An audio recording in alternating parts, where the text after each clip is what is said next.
بسم الله الرحمن الرحیم. د هدایت النحو د شرح په سلسله کې دا زمونږه 68 نمبر درس دی. مصنف رحمه الله تعالی فرمایی الخاتمة فی التوابع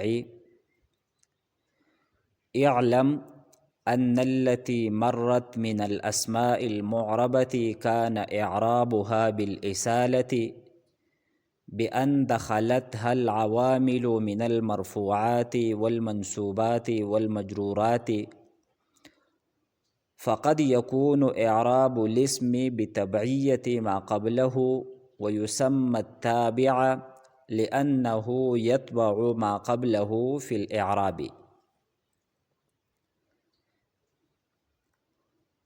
مصنف رحمه الله تعالی دا خبره ذکر کړی وه چې د اسم معرب کم ابحاث دي، نو دا به زه په یوه مقدمه کې په درې مقاصدو کې او په یوې خاتمه کې بیانومه. نو تر دې ځای پورې مصنف رحمه الله تعالی د خپلې وعدې مطابق د مقدمې ذکر او کم مقاصد ثلاثه دي، نو د هغې تفصیلي ذکر دا وکړو. تر دې ځای نه مصنف رحمه الله تعالی د معرب په باره کې کم اخرنی بحث دی 5 نمبر د خاتمې په عنوان سره دغه ذکر کوي، او په دې بحث کې مصنف رحمه الله تعالی توابع بیانوي. دا کوم عبارت چې ما ولوستلو، نو مصنف رحمه الله تعالی په دې عبارت کې د توابعو د پاره یو تمهیدی او بنیادی خبره دا ذکر کوي، او دا مخکې چې مصنف رحمه الله تعالی کم ابحاث ذکر کړي دي، نو د هغې او تدې توابعو چې په خپل منځ کې کم ربط دی، کم تعلق دی، نو د دواړو ربط او تعلق بیانوي. نو تدې تمهیدی خبرې خلاصه دا ده چې کم اسماء معربه دي، یعنی کم معرب اسما دي، یعنی مرفوعات، منصوبات، مجرورات، تدې اعراب په 2 قسمه باندې دي. د اسماء معربه تدې اعراب دا په 2 قسمه باندې دي. د اعراب یو قسم دی اعراب بالاساله، او د اعراب دویم قسم دی اعراب بالتبعیه. د اعراب بالاساله مطلب دا دی چې کم اسماء معربه دي پاغي باندې پخپله براه راست عوامل داخل وي، یعنی عامل رافع پہ داخل وي، نو دغه معرب اسم لا رفع ورکي، یا عامل ناصب پہ براہ راست داخل وي او دغه معرب اسم لا نصب ورکي، یا عامل جار پہ داخل وي او براہ راست دغه اسم معرب لا جر ورکي. دا خبره ما ذکر کړه چې د اعراب بالاساله مطلب دا دی چې په دغه معرب اسماو باندې عوامل دا براہ راست داخل وي، یا پہ عامل رافع، یا عامل ناصب، یا عامل جار پہ براہ راست داخل وي. مثلا جاءنی زیدن، نو دلته دا زیدن دا اسم معرب دی، او تدې اعراب بالاساله دی، ځکه چې په دې باندې جاء عامل دا داخل شوی دی، او دا جاء براه راست په دې زید کې عمل کوي د جاء زید لا رفع ورکړی ده.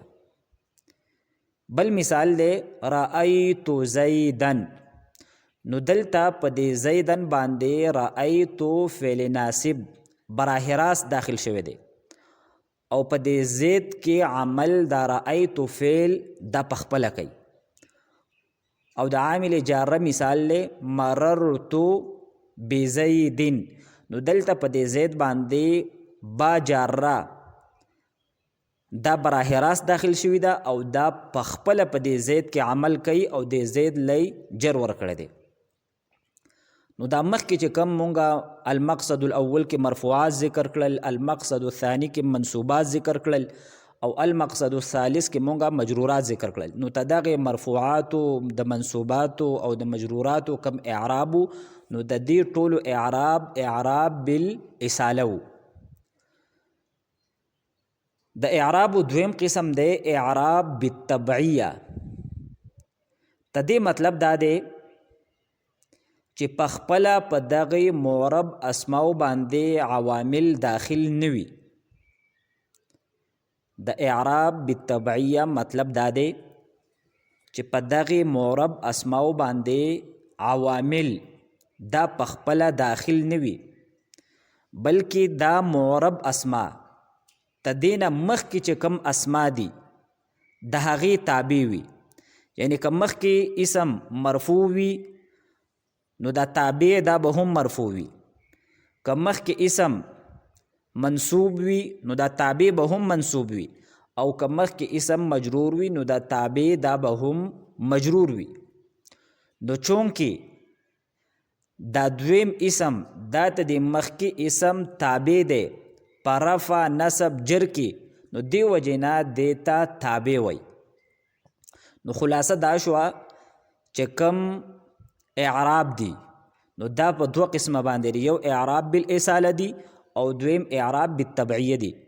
په المقصد الاول، المقصد الثانی او په المقصد الثالث کې مصنف رحمه الله تعالی اعراب بالاصاله بیان کړل، او اوس په دې خاتمه کې کم اعراب بالتبع دی نو مصنف رحمه الله تعالی دا به ذکر کوي. نو فرمای الخاتمه فی التوابع، چې کما خاتمه ده نو دا خاتمه دا د توابعو د بیان په باره کې ده، د توابعو د وضاحت په باره کې ده. بیا فرمای اعلم، تزان په دې خبره باندې پویا کا ان التي مرت من الاسماء المعربه، چې کم د معرب اسماو ذکر تیر شوی دی. اعلم، تزان په دې خبره باندې پویا کا ان التي مرت من الاسماء المعربه، چې د کم معرب اسماو ذکر مخکې شوی دی او تدې بیان څه دی د یو جمله اخوه من المرفوعات والمنصوبات والمجرورات، چې کم معرب اسماو یعنی مرفوعات، منصوبات او مجرورات تدې چې کم بیان شوی دی، نو کان اعرابها بالاصاله، نو د هغې اعراب هغه اعراب بالاصاله و.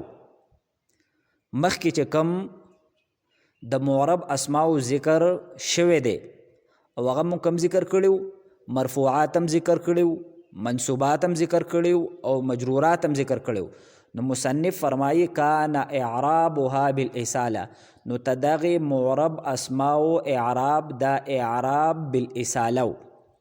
د اعراب بالاصاله مطلب څه دی؟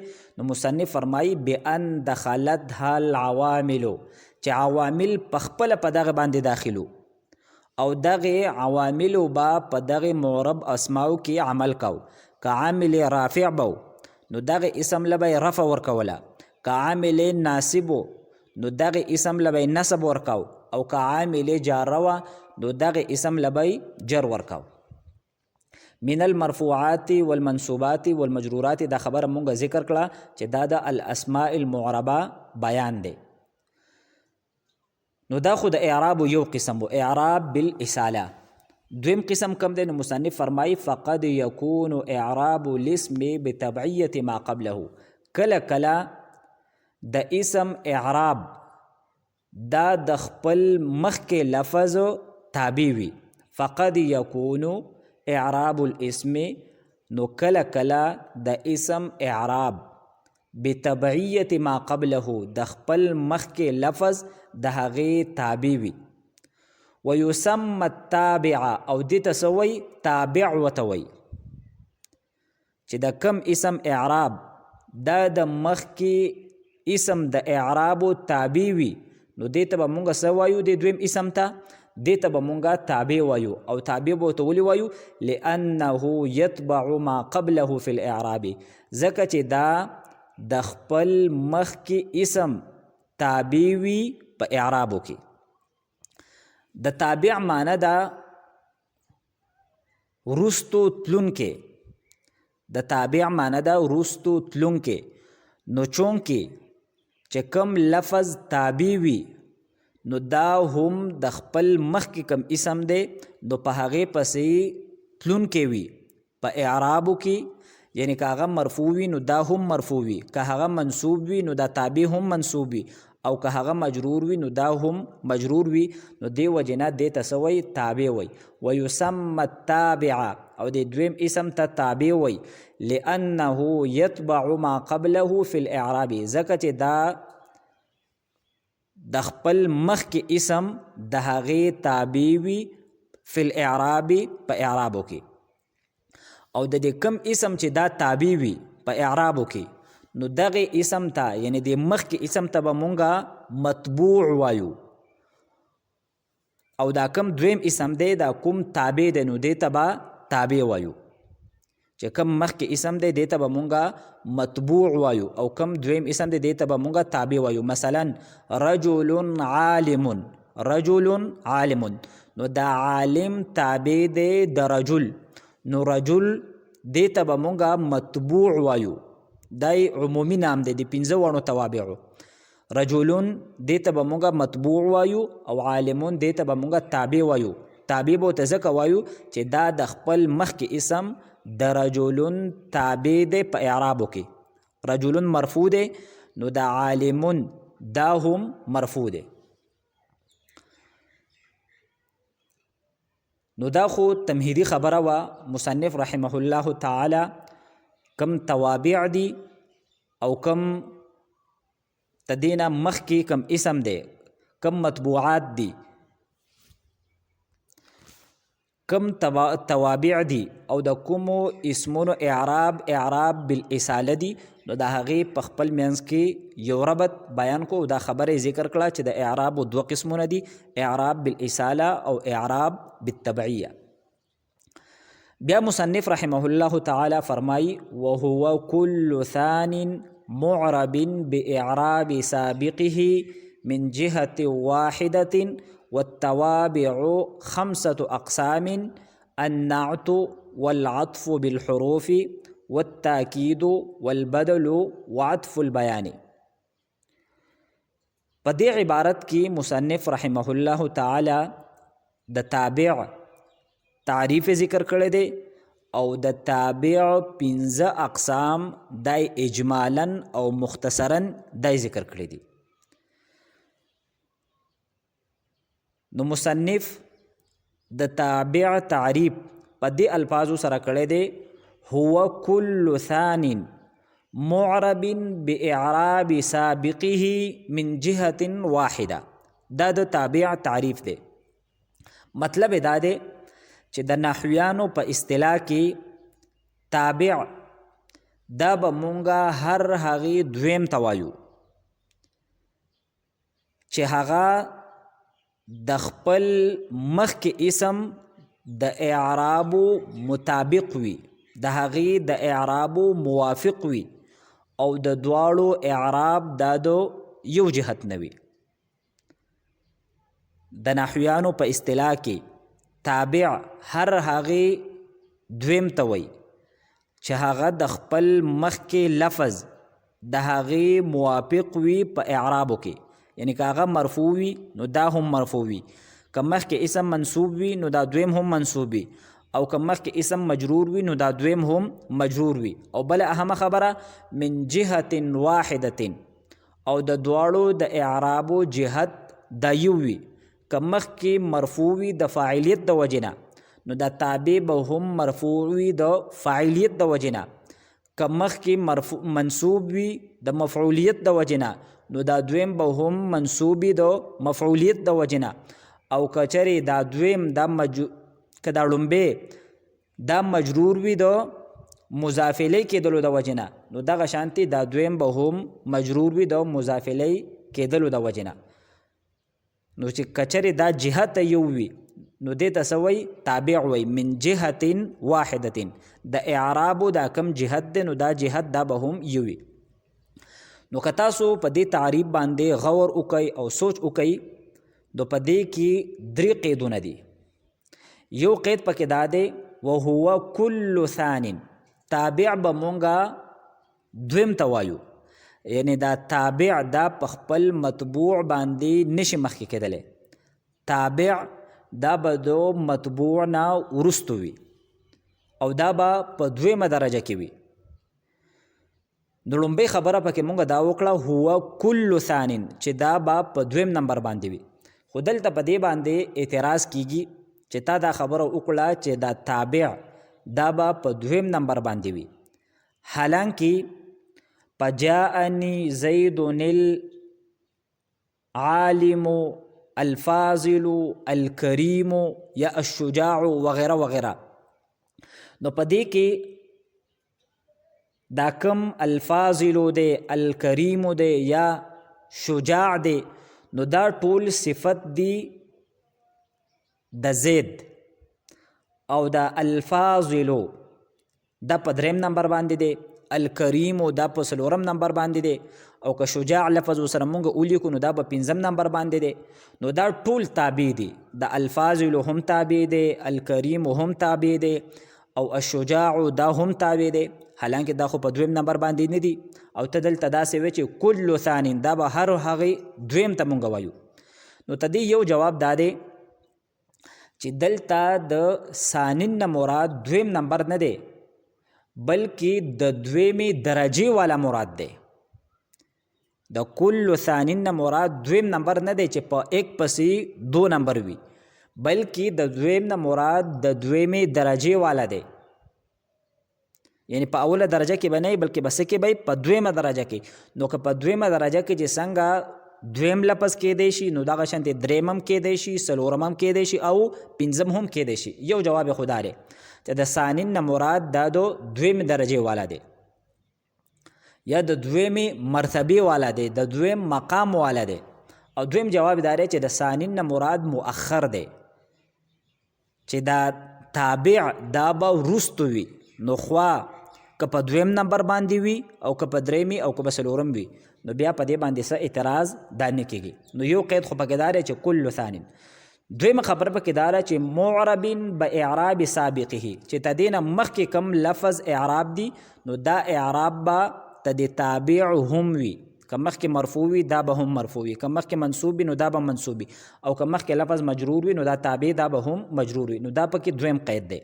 او دریم قید دا دی من جهة واحدة چې د اعرابو کم جهت دی نو دا به هم یو وي. او هغې وضاحت مونږ وکړو که مخکې مرفوع د فاعلیت په وجه باندې نو دا تابع به هم مرفوع وي د فاعلیت د وجې نه.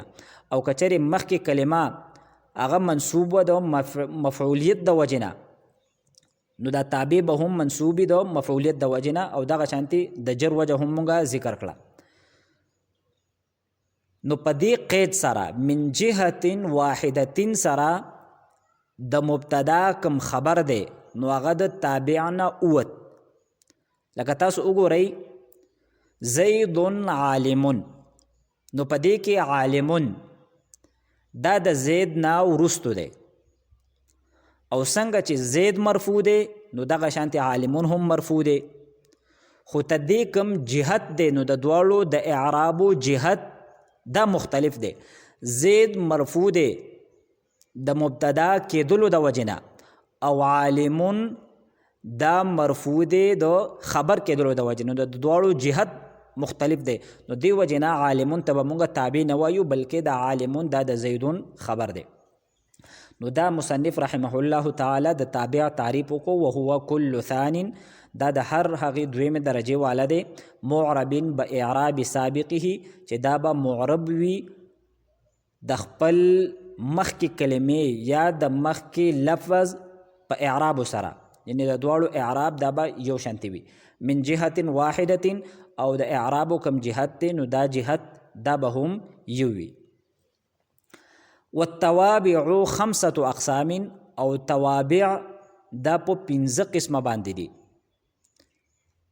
او کم دی نو مصنف فرمای النعت یو نعت دی یعنی صفت دی. دویم العطف بالحروف دا دویم دی. دریم دی تاکید. سلورم دی بدل او پنځم دی عطف بیان. نو مصنف رحمه الله تعالی په هر یو باندې با تفصیلی بحث کوي او دا غي متعلق چې کم مناسب قواعد وي نو ان شاء الله تعالی مصنف دغه به هم ذکر کوي. بیا مصنف رحمه الله تعالی فرمایي فصل النعت تابع يدل على معنى في مطبوعه نحو جاءني رجل عالم أو في متعلق مطبوعه نحو جاءني رجل عالم أبوه ويسمى صفة أيضا. په دې فصل کې صاحب کتاب په 15 توابعو کې کوم لومبه تابع دی نعت نو دا ذکر کوي او په دې فصل کې مصنف رحمه الله تعالی سلور بنیادی او اهم خبرې ذکر کړې دي. لومبۍ خبره د نعت یا د صفت تعریف او په مثالونو سره د هغې وضاحت. دویمه خبره د نعت 2 قسمونه. دریمه خبره د نعت 15 فائدې مصنف رحمه الله تعالی د نعت 15 فائدې هم ذکر کړې دي او بیا په آخر کې مصنف رحمه الله تعالی د موصوف او صفت یا د منعوت او د نعت متعلق یو د فائدې او اهم خبره د ذکر کړې ده. نو دا ته د فصل خلاصه ده. نو راځو مونږه لومبۍ خبرې لا مصنف رحمه الله تعالی د نعت داغه تعریف په دې الفاظو سره کړی دی النعت تابع يدل على معنى في مطبوعه او في متعلق مطبوعه. دا د نعت تعریف دی.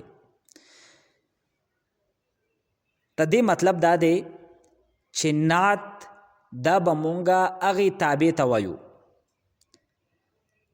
چې هغه په داسې معنی باندې دلالت کوي چې کومه معنا تدې په مطبوع کې ده یا د مطبوع په متعلق کې ده. نعت دا به مونږه هر هغې تابع ته وایو چې هغه په داسې معنا باندې دلالت کوي چې کومه معنا تدې په مطبوع یعنی په موصوف کې ده یا د مطبوع په متعلق کې ده یعنی د موصوف کم متعلق دی باقی کې کومه معنی ده نو هغه بیانوي. نو تدې تعریف نه دا خبره واضحه شوه چې کم نعت دی یا کم صفت دی نو تدې 2 قسمونه دي. یو صفت هغه دی چې هغه معنی باندې دلالت کوي چې کومه معنی تدې په موصوف کې موجود ده. د نعت یا د صفت یو قسم دا دی چې هغه په هغې معنی باندې دلالت کوي چې کومه معنی تدې په مطبوع یا تدې په موصوف کې موجود ده. نو دا د نعت یو قسم دی. او دویم قسم دا دی چې نعت په هغې معنی باندې دلالت کوي چې کم په مطبوع کې موجود نه ده بلکې د مطبوع په متعلق کې موجود ده. یا مونږ داسې به یو د مطبوع نه مراد دلته موصوف دی چې نعت یا صفت په هغه معنی باندې دلالت کوي چې کم د موصوف په متعلق کې موجود ده. انشاءالله چې کله مونږ مثالونه ذکر کو نو دا دواړه اقسام دا به زمونږ مخې ته واضح شي. د لومبي قسم مثال مصنف رحمه الله تعالی ذکر کړی دی جاءنی رجل عالم. نو په دې مثال کې د عالم دا صفت دی او بل نوم یې څه دی نعت. دا نعت او صفت دا مترادف دی. صفت ته نعت هم وای او دلته چې کم مطبوع دی نو د مطبوع نه مراد موصوف دی. نو دلته رجل عالم کې دا عالم دا صفت دی او دی په هغې معنی باندې دلالت کړی دی چې کومه معنا ته دی په مطبوع کې موجود ده یا هغه معنی واضح کړی ده چې کومه ته دی په موصوف کې موجود ده. ځکه چې د عالمون دی د علم په معنی باندې دلالت کړی دی. عالم د علم په معنی باندې دلالت کړی دی او دا علم دا ته دی په مطبوع رجلون کې په خپله موجود ده. دا عالمون څوک دی؟ دا سړی دی او دا رجلون دا دلته مطبوع دی. نو دا لومبی قسم دی. دا عالم صفت دی دی دلالت کړی دی د علم په معنی باندې او د علم دا معنی ته دی په مطبوع یعنی په رجل کې په خپله موجود ده چې ما ته راغی داسې سړی چې هغه په خپله څه دی؟ عالم دی. نو دا د نعت لومبی قسم دی چې دی په هغې معنی باندې دلالت کړی دی چې کومه ته دی په مطبوع کې په خپله موجود ده. او موږ ویل چې د نعت دویم قسم دا دی چې هغه په هغې معنی باندې دلالت کوي چې کومه د مطبوع په متعلق کې موجوده ده. په مطبوع کې په خپله موجود نه ده بلکې د مطبوع په متعلق کې موجود ده. تدې مثال ذکر کړی دی جاءنی رجل عالم ابوه.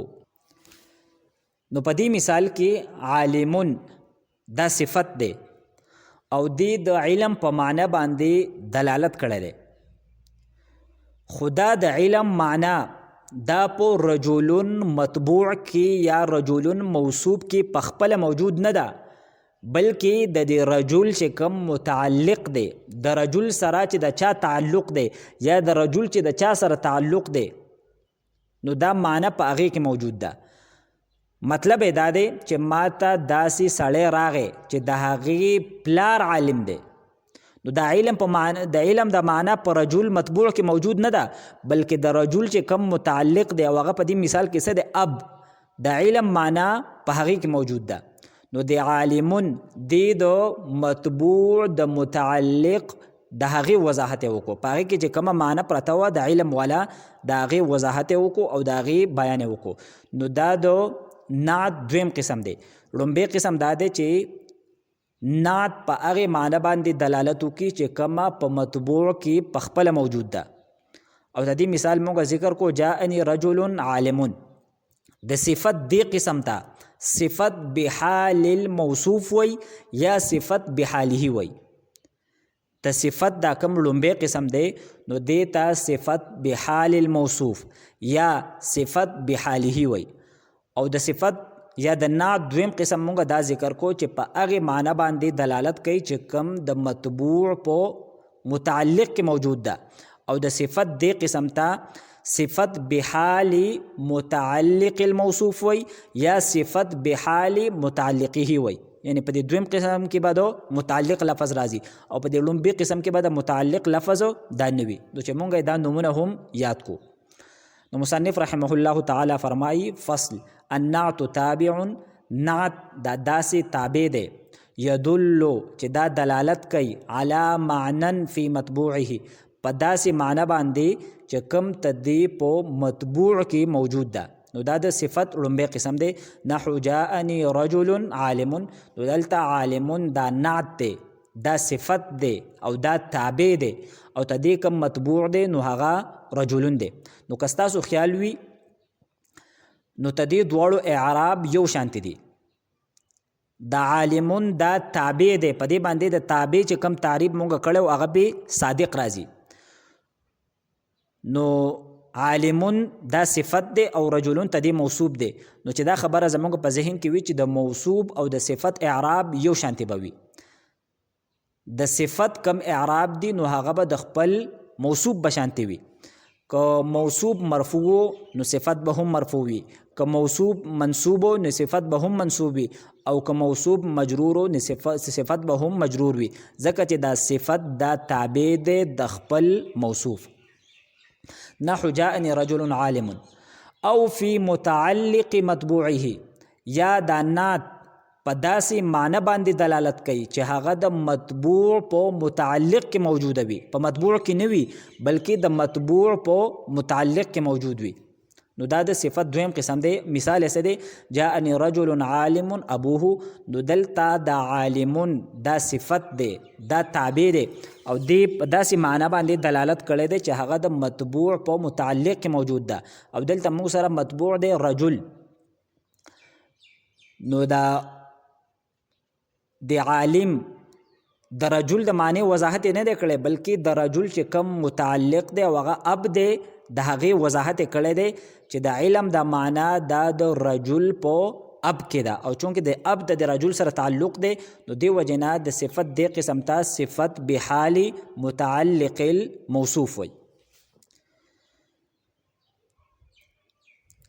نو دلته دا خبره به هم مونږ یاد ساتو د صفت بحال متعلق الموصوف په باره کې چې دا کم صفت دی نو دا به د لفظ په اعتبار سره د ما قبل صفت وي.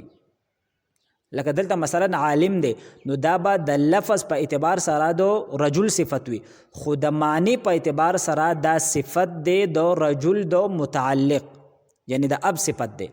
دا خبره زه بیا ذکر کومه چې کم صفت بحال متعلق الموصوف دی نو په دې کې دا نعت او دا صفت دا به د لفظ په اعتبار سره د دې نه چې مخکې کم لفظ دی نو ته دغې صفت وي، خو د معنی په اعتبار سره به د دغې لفظ چې کم متعلق دی نو د هغې صفت به وي.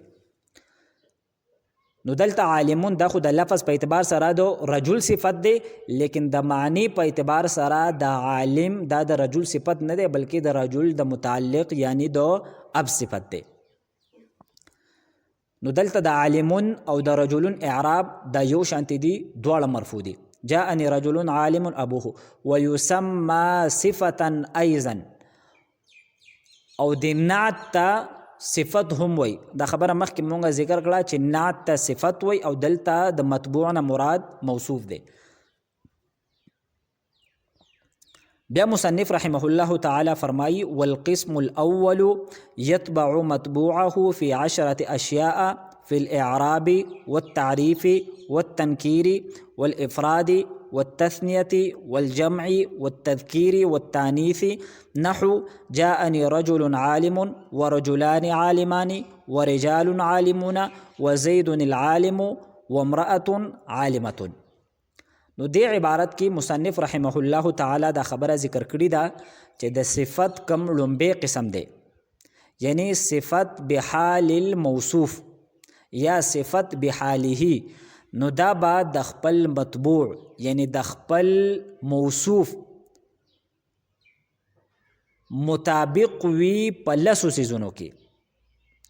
د صفت لومبی قسم یعنی صفت بحال الموصوف دا با تابع وی د خپل موصوف په لسو سیزونو کې، او هغه لس سیزونه کم کم دي؟ اعراب، او د اعرابونه مراد د رفع نصب جر دی. نو درې دا دي، سلورم او پنځم تعریف او تنکیر، او شپږم وم اتم افراد تثنیه او جمع، او نهم او لسم تذکیر او تانیث. خو په یو جمله کې او په ترکیب کې په دې لسو سیزونو کې په یو وخت کې د سلورو سیزونو موجود کېدل دا ضروری دي. د صفت په دې لومبي قسم کې په دې لسو سیزونو کې سلور سیزونه په یو وخت کې موجود کېدل ضروری دي.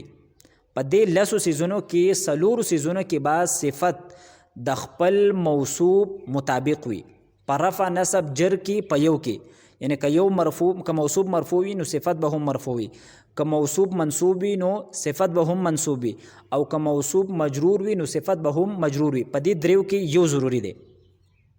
دغه شانتي په تعریف او په تنکیر کې هم موافقت ضروري دی. که موصوب معرفه وي نو صفت به هم معرفه وي، که موصوب نکره وي نو صفت به هم نکره وي. په دې دواړو کې یو ضروري دی، دواړه خو جمع کېدی نشي. دریم نمبر په افراد تثنیه او جمع کې په دې کې هم یو ضروري دی.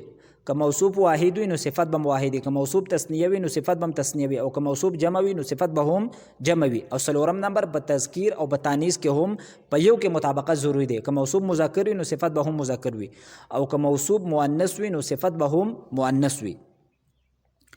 نو مطلب ته دې دا شو چې په دې لسو سیزونو کې په هر ترکیب کې په یو وخت کې صفت به په دې لسو سیزونو کې په څلورو سیزونو کې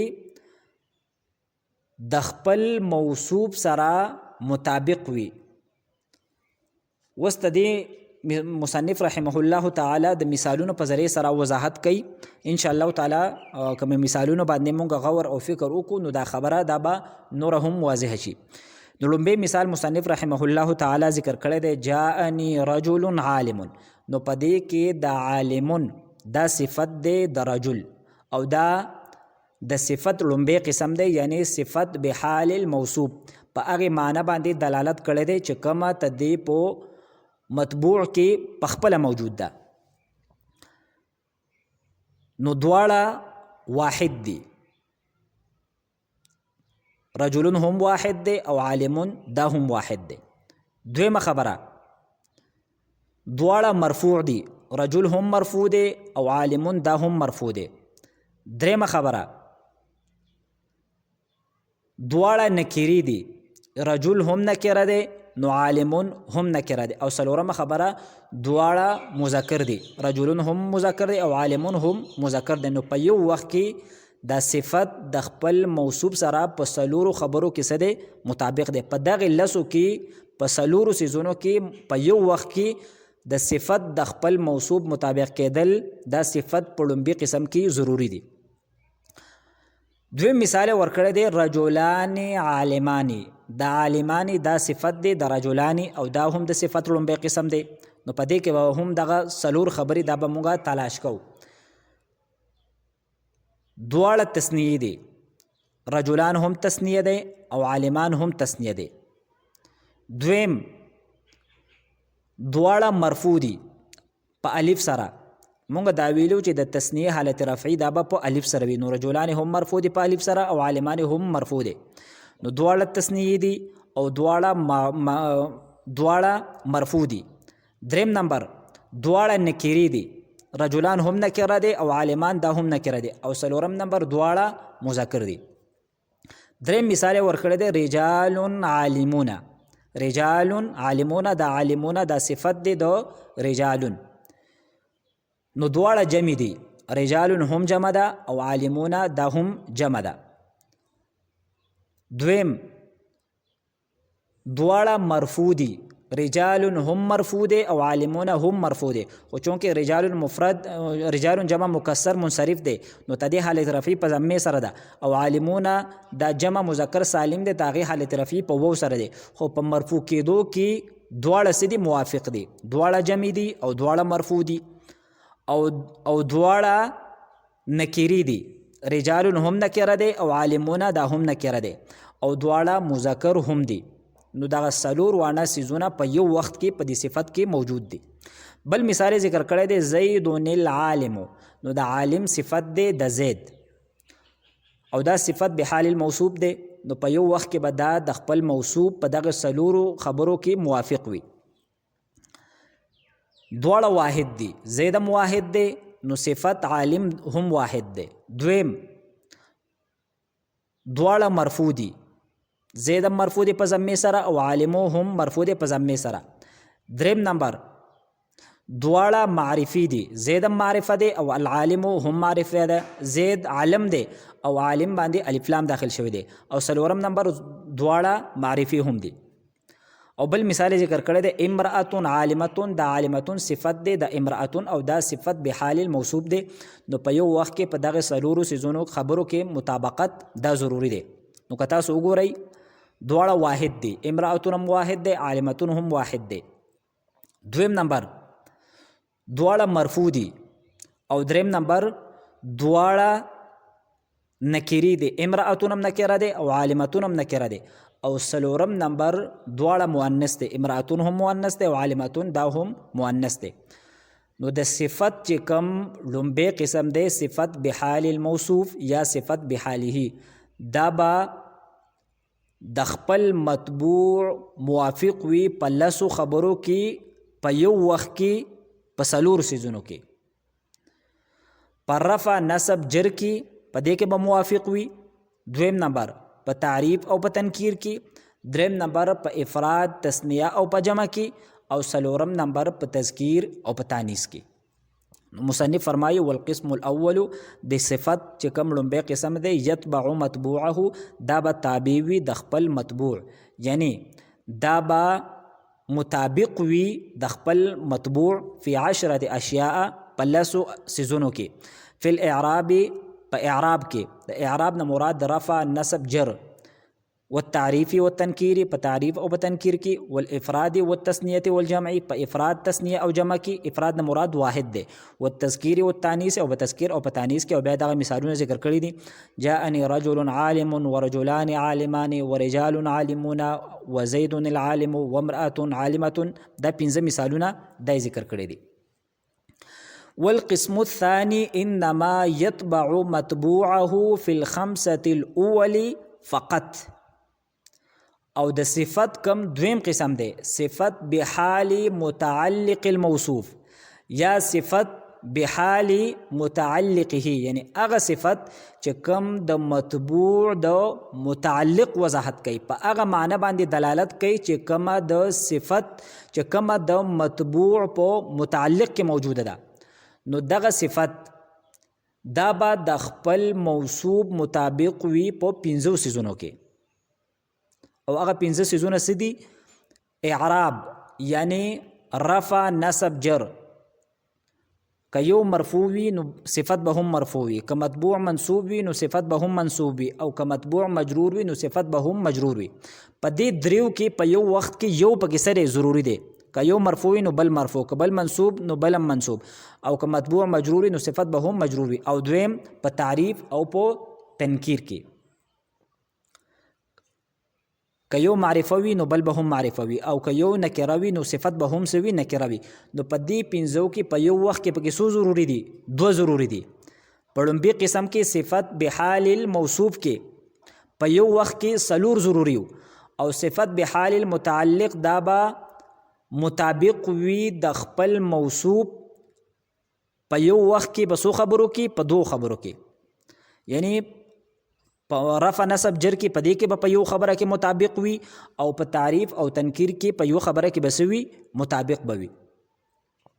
او دا کومې نورې څیزونه دي د واحد تثنیه جمع او تذکیر تانیث، نو په دې کې مطابقت دا ضروری نه دی. د دې ان شاء الله تعالی موږ وضاحت کوو. نو مصنف فرمایي والقسم الثاني او د صفت چې کم دویم قسم دی صفت بحال متعلق الموصوف انما يتبع مطبوعه، نو هغه به تابع وي د خپل مطبوع یعنی د خپل موصوف فی الخمسة الاول فقط، صرف په لومبي 5 کې. او لومبي 5 کم دي؟ نو مصنف فرمای اعني الاعراب، یعنی په اعرابو کې او تدینه مراد 3 څیزونه دي، رفع نصب جر او سلورمه 5 نمبر تعریف او تنکیر. خو موږ ویل چې په یو وخت کې په دې 5 کې 2 ضروری دي، په رفع نصب جر کې یو او په تعریف او تنکیر کې یو. تدې مثال مصنف رحمه الله تعالی ورکړی دی که قوله تعالی، لکه څنګه چې الله جل شانه قول په قرآن مجید کې من هذه القرية الظالم اهلها. نو دلته د الظالم الظالم دا صفت بحال متعلق الموصوف دی. دی کم مطبوع دی د قریه ته دې وضاحت د ظالم نه کړي، بلکې د قریه چې کم متعلق دی او هغه دلته څه دی اهل، د هغې وضاحت یې کړی دی. نو چې د مطبوع د متعلق وضاحت وکړي نو دې ته صفت بحال متعلق الموصوف وي یا صفت بحال متعلقه ورته وي. او مونږ دا ویل چې دا په دې 5 خبرو کې په یو وخت کې پکې څو موجود کېدل ضروری دي؟ 2 پکې موجود کېدل ضروری دي. یو په رفع نصب جر کې، نو دلته تاسو وګورئ القرية مجرور ده، نو الظالم هم مجرور ده، نو په اعرابو کې دواړه موافق شو. دویم په تعریف او تنکیر کې په دې دواړو کې هم یو ضرور دی. نو القریة دا معرفه دی، نو الظالم دا هم معرفه دی. او دا خبره هم مخکې مونږه ذکر کړې وه چې کم صفت بحال متعلق الموصوف دی، یعنی صفت دا دویم قسم، نو دا خو د لفظ په اعتبار سره د مطبوع صفت دی، لکه څنګه چې دلته دی د الظالم د لفظ په اعتبار سره د القریه صفت دی، لیکن د معنی په اعتبار سره د الظالم دا د القریه صفت نه دی، بلکې د قریه چې کم متعلق دی اهل دا غي صفت دی. نه ظالم خو کلی نه وي بلکې د کلی واله وي.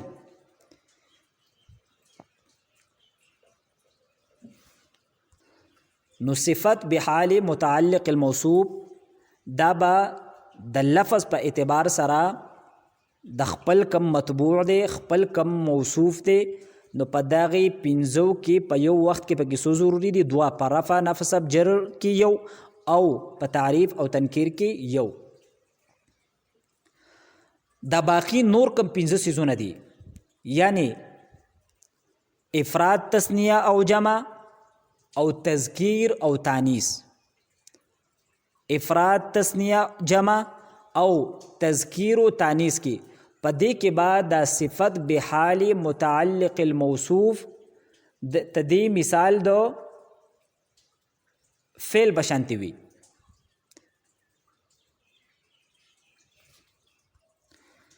څنګه چې د فعل فاعل اسم ظاهر وي نو که واحد وي، که تثنیه وي او که جمع وي نو فعل واحد راوړی شي.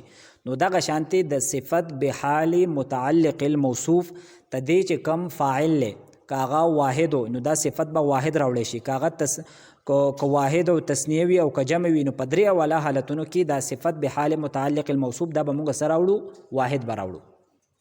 لکه تدې مثال له جاءني رجل عالم ابواه، جاءني رجل عالم ابواه، نو دا عالم دا صفت بحال متعلق الموصوف دی.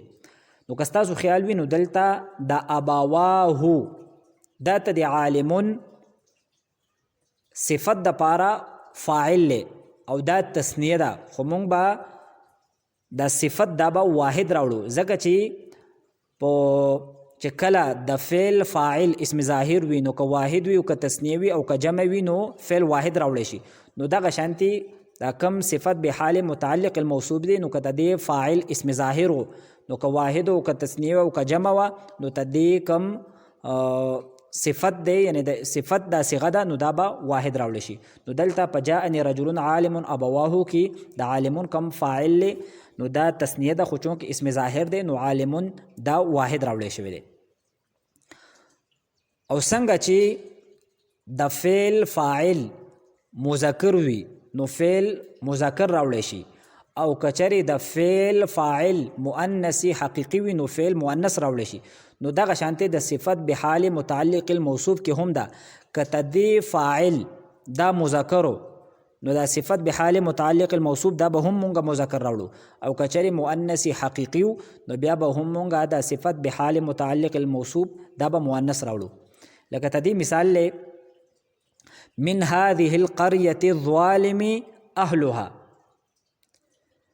نو دلتا کتا سو وګورئ نو د الظالم تدی فاعل اهلها دی، او چونکه اهل دا مذکر دی نو دا ظالم دا به هم مونږه مذکر راوړو. دا مخکې کم موصوف دی القريه دی ته به مونږ نه ګورو، ځکه چې په دې کې د تذکیر او تانیث کې مطابقت ضروری نه دی، بلکې په تذکیر او تانیث کې تدی صفت د خپل کم فاعل له داغي موافق بوي. نو دلته اهلها چونکه د الظالم د فار فاعل له او مذکر دی نو د الظالم دا هم مذکر راوړی شوی دی. او د مؤنث مثال له جاءني رجل عالمه امه، جاءني رجل عالمه امه، نو په دې مثال کې د عالمه دا صفت بحال متعلق الموصوف دی، خو دلته دا به دی کب د لفظ په اعتبار سره چې د دې موصوف دی رجلون ته دې موافق به نه وي، بلکې ته دې چې کم فاعل له او هغه څه دی امه او دا چونکې مؤنث حقیقي دی نو تدې مطابق به وي. نو مؤنث حقیقي دی او چې کله د فعل فاعل مؤنث حقیقي وي نو فعل مؤنث راوړی شي. نو دغه شانتي چې کله د صفت بحال متعلق الموصوف تدې فاعل مؤنث حقیقي وي نو د صفت بحاله دا به هم مونږه مؤنث راوړو. نو دلته به مونږه عالمتون به وایو، عالمون دا به نه وایو. نو خلاصه دا شوه چې صفت بحال متعلق الموصوف دا به د خپل مطبوع یا د خپل موصوف تدې موافق وي په دغه 5 خبرو کې، په 2 خبرو کې، او دا نورې کمی 5 خبرې دي نو تدې کې تدې حکم د فعل بشانتی دی. څنګه چې د فعل فاعل اسم ظاهر وي نو که واحد وي او که تثنیه وي او که جمع وي نو فعل واحد راوړی شي. نو دغه شانتي د صفت بحال متعلق الموصوف فاعل که چېرې اسم ظاهر او که واحد او که تثنیه او که جمع نو دغه صفت بحال متعلق الموصوف دا به هم مونږه واحد راوړو. او څنګه چې د فعل فاعل مذکر وي نو فعل مذکر راوړی شي، او که د فعل فاعل مؤنث حقیقي وي نو فعل مؤنث راوړی شي. نو دغه شانتي د صفت بحال متعلق الموصوف که چېرې د دې فاعل اسم ظاهر نو دغه اسم ظاهر نه بلکې مذکر نو دغه صفت بحال متعلق الموصوف دا به هم مذکر راوړی شي. او که چېرې د دې فاعل مؤنث حقیقي نو بیا به د صفت بحال متعلق الموصوف دا به هم مونږه مؤنث راوړو.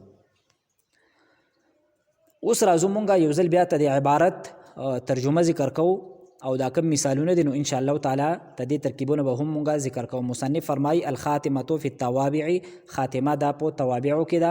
نو اعلم ان التي مرت من الاسماء المعربه، ته ځان په دې خبره باندې پوهه کا چې کم اسماء معربه تیر شو یعنی مرفوعات منصوبات او مجرورات نو کان اعرابها بالاساله، نو تدې اعراب بالاساله. دا الاسماء المعربه دا په خپل منځ کې موصوف صفت دی، الاسماء دا موصوف دی او المعربه دا تدې صفت دی. او مونږ دا ویلو چې کم د غیر ذوی العقول جمع ده نو دا غیر صفت دا واحد مؤنث راتلی شي. کان اعرابها بالاساله، دا اعرابها دا مرفوع دی په ضمه سره ځکه چې دا د کان د پاره اسم دی، او د فعل ناقص کم اسم وي هغه مرفوع وي او خبر هغه منصوب وي. کان اعرابها بالاساله بیا ته دې وضاحت کوي چې د اعراب بالاساله مطلب څه دی. نو بان دخلتها العوامل، چې عوامل په دې باندې په خپله داخليږي. او من المرفوعات والمنصوبات والمجرورات دا بیان دی د اسماء معربه. نو دا خو د اعراب یو قسم شو. دویم قسم یې څه دی؟ فقد یکون اعراب الاسم بتبعیة ما قبله. ځینې وختونو کې د اسم اعراب دا د ما قبل تابع وي. ويسمى التابع او دیتا تابع وي لانه يتبع ما قبله في الاعراب، ځکه چې دا د ما قبل تابع وي پس کې په اعرابو کې. فقد يكون اعراب الاسم، دا اعراب الاسم دا هم د یکون فعل ناقص لپاره اسم دی نو دی وجنا دا اعراب مرفوع دی په ضمه سره. بیا مصنف رحمه الله تعالی د تابع تعریف کوي نو فرمایي وهو كل ثان معرب باعراب سابقه من جهه واحده. تابع دا به مونږه د هر هغې دویمې درجې لفظ ته وایو چې هغه د خپل مخکې لفظ د اعرابو موافق وي من جهة واحدة او د دواړو جهت هم یو وي. والتوابع 5 اقسام، توابع دا په 5 قسمه باندې دي. النعت والعطف بالحروف والتاکید والبدل وعطف البيان. نو دا 5 قسمونه مصنف رحمه الله تعالی په تفصیل سره ذکر کوي. بیا فصل النعت تابع يدل على معنى في مطبوعه نحو جاءني رجل عالم، او في متعلق مطبوعه نحو جاءني رجل عالم ابوه. نو د توابع لومبي قسم دی نعت، او دیتا مونږ ویل مصنف خپل فرمایي ويسمى صفه ايضا چې دیتا صفت هم وي. نو د نعت تعریف په دې الفاظو سره کړی دی چې نعت دا به مونږ هغه تابع ته وایو چې هغه دلالت کوي په هغه معنی باندې چې کومه تدې په مطبوع کې موجود ده یا د مطبوع په متعلق کې موجود ده. نو تدې تعریف نه د خبره هم معلومه شوه چې تدې نعت څو قسمونه دي؟ 2. یو ته صفت بحال الموصوف وي او بل ته صفت بحال متعلق الموصوف وي. د لومبي مثال دی جاءني رجل عالم او د دویم مثال دی جاءني رجل عالم ابوه د جاءني رجل عالم ترکیب مونږ داسې کو جاء صيغه واحد مذکر غائب فعل ماضی معلوم نون وقایا او دا یا ضمیر دا مفعول به دی او رجل دا موصوف دی مرفوع دی په ضمه سره دا فاعل دی او عالم دا هم مرفوع دی په ضمه سره دا صفت دی د چا د رجلن او جاءني رجل عالم ابوه تدی ترکیب مونږ داسې کو جاءني نو جاء فعل او دا یا ضمیر دا خو مفعول به ده او رجل دا موصوف دی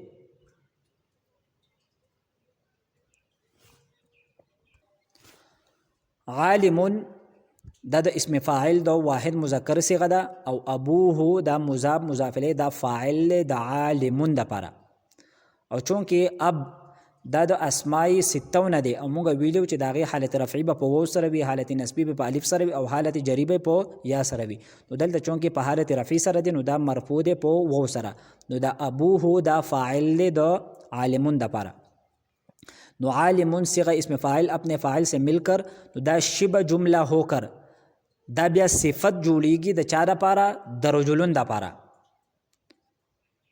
او بیا موصوف صفت دا فاعل د جاء فعل لپاره او دلته دا عالمون دا خود د لفظ په اعتبار سره د رجل صفت ده خود معنی په اعتبار سره دا چا صفت ده د اب صفت ده ويسمى صفه ايضا تدې وضاحت مونږ وکړو بیا فرمایي والقسم الاول چې کوم د صفت لومبه قسم دی یعنی صفت بحال الموصوف يتبع متبوعه دا به موافق وي د خپل متبوع فی 10 اشیاء په لسو سيزونو کې فی الاعراب والتعریف والتنکیر یعنی په اعرابو کې په تعریف او په تنکیر کې او په افراد تثنیه او جمع کې او تذکیر او تانیث او په تذکیر او په تانیث کې موږ دا ویل چې په دې لسو کې په یو وخت کې سلور سيزونه په سلور سيزونو کې د صفت د خپل موصوف مطابق کېدل دا ضروری دي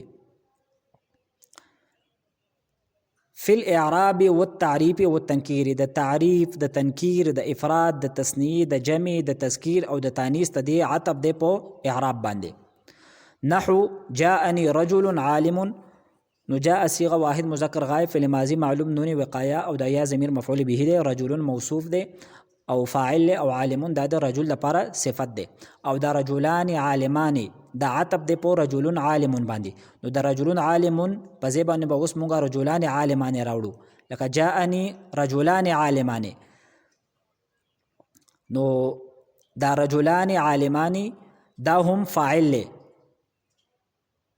خدا تسنیه دا او دا دواړه رجلان هم مرفوع دي په الف سره او عالمان دا هم مرفوع دي په الف سره او دا فاعل جوړیږي د چار لپاره د جاء لپاره دا غشانتي درې مثال رجال عالمون نو دا هم عطف دي په رجلون عالمون باندې نو تدې زه ته مونږه دا راوړو او دا جاءني به وسو لګو یعنی جاءني رجال عالمون نو دا رجال عالمون دا هم فاعل له دو جاء لپاره خدا دواړه مرفوع دي او رجال مرفوع دي په ضمه سره او عالمون دا مرفوع دي په واو سره سلورم مثال زید العالم دا هم عطف دی پر رجل عالم باندې نو جاءني زید العالم دا زید العالم دا فاعل دی جاء لپاره زید هم مرفوع دی په ضمه سره او العالم هم مرفوع دی په ضمه سره او بل مثال امراه عالمه دا هم عطف دی پر رجل عالم باندې نو تدې زه ته مونږ راوړو جاءني امراه عالمه نو دا هم امرأة عالمة دا فاعل جوړیږي د جاء لپاره والقسم الثاني او کم دویم قسم دی یعنی صفت بحال متعلق الموصوف انما يتبع متبوعه في الخمسه الاول دا به تابع وي د خپل متبوع په لومبني پنځو کې اول جمع ده د اولا او هغه پنځه کم دي اعني الاعراب یعنی اعراب او اعراب لفظ دریو ته شامل دی رفع نصب جر والتعریف او تنکیر تعریف او تنکیر ته او په یو وخت کې په دې پنځو کې سو ضروري دي دو ضروری دي یعنی پرافا نصب جر کې یو او په تعریف او تنکیر کې یو كقوله تعالى من هذه القرية الظالم اهلها نو دلتا دا الظالم دا صفت بحال متعلق الموصوف دی او دا د خپل مطبوع موافق دی په دغه پنځو سيزونو کې په دوه سيزونو کې دواړه مجرور دي او دواړه معرفي دي او دا نور کم پنځه سيزونه دي نو مونږ ویل چې دا کم صفت دی نو دا پدې کې بعد د فعل چې کم قاعده ده نو هغه به پکې جاری کیږي ان شاء الله تعالی کم آینده درس دی نو د نعت دا نور کم ابحاث دي نو ان شاء الله تعالی ته دغه د ذکر کولو به موږ کوشش کوو واخر دعوانا ان الحمد لله رب العالمين.